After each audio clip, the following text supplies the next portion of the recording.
Shalom dan selamat hari Minggu untuk adik-adik sekalian.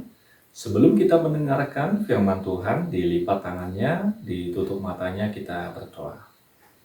Damai sejahtera Allah yang melampaui segala akal, itulah yang memelihara hati dan pikiranmu. Di dalam Tuhan kita Yesus Kristus. Amin. Adik-adik yang dikasihi oleh Tuhan kita Yesus Kristus yang menjadi firman Tuhan untuk kita pada hari Minggu ini, tertulis dalam Kejadian 6 ayat 14 hingga ayat 22. Dibuka Alkitabnya dari Kejadian 6 ayat 14 hingga ayat 22. Beginilah firman Tuhan. Buatlah bagimu sebuah bahtera dari kayu gofir. Bahtera itu harus kau buat berpetak-petak dan harus kau tutup dengan pakal dari luar dan dari dalam. Beginilah engkau harus membuat bahtera itu. 300 hasta panjangnya, 50 hasta lebarnya, dan 30 hasta tingginya. Buatlah atap pada bahtera itu dan selesaikanlah bahtera itu sampai sehasta dari atas, dan pasanglah pintunya pada lambungnya. Buatlah bahtera itu bertingkat ke bawah, tengah, dan atas. Sebab sesungguhnya aku akan mendatangkan air bah meliputi bumi untuk memusnahkan segala yang hidup dan bernyawa di kolong langit. Segala yang ada di bumi akan mati binasa. Tetapi dengan engkau aku akan mengadakan perjanjianku, dan engkau akan masuk ke dalam bahtera itu. Engkau bersama-sama dengan anak-anakmu dan istrimu dan istri anak-anakmu. Dan dari segala yang hidup, dari segala makhluk, dari semuanya harus engkau bawa satu pasang ke dalam bahtera itu, supaya terpelihara hidupnya bersama-sama dengan engkau. Jantan dan betina harus kau bawa. Dari segala jenis burung, dan dari segala jenis hewan, dari segala jenis binatang melata di muka bumi, dari semuanya itu harus datang satu pasang kepadamu, supaya terpelihara hidupnya. Dan engkau bawalah bagimu segala apa yang dapat dimakan. Kumpulkanlah itu padamu untuk menjadi makanan bagimu dan bagi mereka. Lalu Nuh melakukan semuanya itu, tepat seperti yang diperintahkan Allah kepadanya. Demikianlah dilakukannya. Demikian firman Tuhan. Adik-adik yang dikasihi oleh Tuhan kita Yesus Kristus, adik-adik sekolah minggu tahu tidak lagu tentang si Nuh? Ada yang tahu? Iya. Jadi ada sebuah lagu dari bahasa Batak tapi ya, tentang si Nuh. Lagunya seperti ini. Sada dua tolu anak ni si Noahi, si Sem, si Ham, si Japet, Ido, Koarnai, Waludona, si Dadi, Bagasan, Prawi, Tolu Marumain, Nasadado, Inatai. Ya, kita coba sekali lagi ya. Sada dua tolu anak ni si Noahi, si Sem, si Ham, si Japet, Ido, Goarnai, Waludona, si Dadi, Bagasan, Prawi, Tolu Parumain, Nasadado, Inatai. Iya, jadi ini adalah lagu yang menceritakan siapa sih yang ada di dalam kapal si Nuh, yang ada di dalam bahtera si Nuh. Yang pertama itu si Nuh, 1. Kemudian istrinya 2. Kemudian 3 orang anaknya. Siapa tadi namanya? Si Hem, si Sem, si Ham, si Yapet. Kemudian 3 orang menantunya. Menantu ini istri dari anak-anaknya. Jadi ada 8 manusia, 8 orang yang ada di dalam bahtera si Nuh.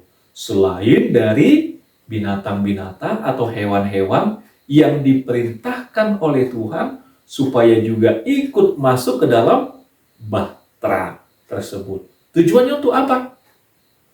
Supaya nanti setelah air bahnya selesai, kehidupan terus berlanjut.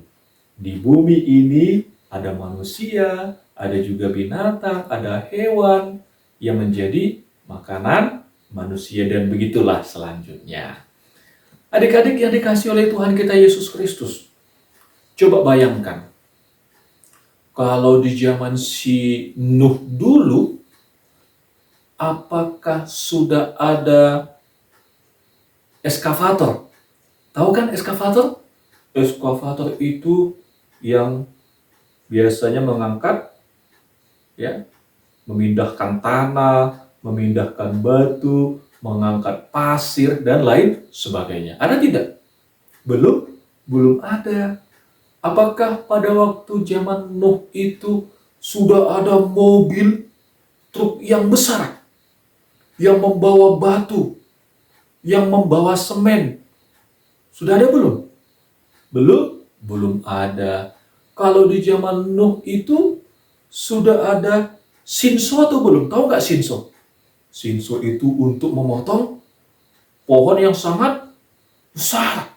Jadi kalau pakai sinso mesin, ya, ini bisa lebih cepat untuk menebang pohon. Jadi pada waktu itu mesin belum ada, alat-alat berat belum ada, tapi Tuhan memerintahkan si Nuh, ya, Tuhan memerintahkan si Nuh untuk membuat sebuah kapal, sebuah bahtera yang sangat besar. Dan ukuran-ukurannya sudah ditetapkan oleh Tuhan. Panjangnya sekian, lebarnya sekian, ya, tingginya sekian. Ada tingkat satunya, ada tingkat bawahnya, berkotak-kotak, dan lain sebagainya. Ya. Kenapa Tuhan memerintahkan si Nuh untuk membuat kapal atau bahtera yang besar? Karena pada waktu itu Tuhan ini sudah tidak senang lagi dengan manusia. Kenapa tidak senang? Karena manusia ini sombong. Karena manusia ini sudah melakukan hal-hal yang tidak baik. Jadi Tuhan ingin menghukum manusia pada waktu itu seperti yang tertulis dalam ayat 17 tadi. Aku akan mendatangkan air bah meliputi bumi untuk memusnahkan segala yang hidup dan bernyawa di kolong langit. Segala yang ada di bumi akan mati binasa. Jadi Tuhan sudah tidak suka pada manusia pada waktu itu. Tetapi Tuhan menunjukkan kasih-Nya, setia-Nya kepada si Nuh dan sekeluarga. Karena apa? Karena pada waktu itu memang si Nuh ini orang yang baik, orang yang percaya. Adik-adik yang dikasihi oleh Tuhan kita Yesus Kristus, kalau kita baca tadi, si Nuh disuruh Tuhan membuat kapal bahtera yang sangat besar. Panjangnya sekian, tingginya sekian, lebarnya sekian. Apakah si Nuh mengatakan, aduh Tuhan, aku tidak sanggup? Ada tidak? Atau si Nuh mengatakan, aduh Tuhan, berat kali, susah kali itu, besar kali kapalnya, aku tidak sanggup. Ada tidak? Tidak ada. Ya. Jadi ketika Tuhan memerintahkan si Nuh untuk membuat sebuah bahtera yang besar, kita lihat di ayat 22. Lalu Nuh melakukan semuanya itu tepat seperti yang diperintahkan Allah kepadanya. Jadi Nuh melakukan tepat seperti yang diperintahkan oleh Allah. Dia tidak menolak, dia tidak mengatakan terlalu berat, dia tidak mengatakan susah, walaupun mungkin belum ada alat-alat berat, walaupun belum ada mesin, tetapi dia mau melakukan apa yang diperintahkan oleh Tuhan. Ya, inilah yang menjadi pesan firman Tuhan untuk adik-adik sekolah minggu. Kita bayangkan dulu, ya, kalau seandainya kita hidup pada zaman Nuh, tentu pekerjaan ini sangat sulit untuk dilakukan. Ya, sangat susah untuk dilakukan. Tetapi Nuh melakukan seperti yang diperintahkan oleh Tuhan. Jadi adik-adik sekolah minggu dan kita semua juga harus bersedia dan setia melakukan apa yang diperintahkan oleh Tuhan. Karena itulah yang dikehendaki oleh Tuhan. Ya, itulah yang disenangi oleh Tuhan. Jadi kalau Tuhan mengatakan, hormatilah ayah dan ibumu, adik-adik sekolah minggu, jangan katakan, aduh berat kali, aduh susah kali. Aku mau menghormati papa mama kalau aku dikasih uang jajan.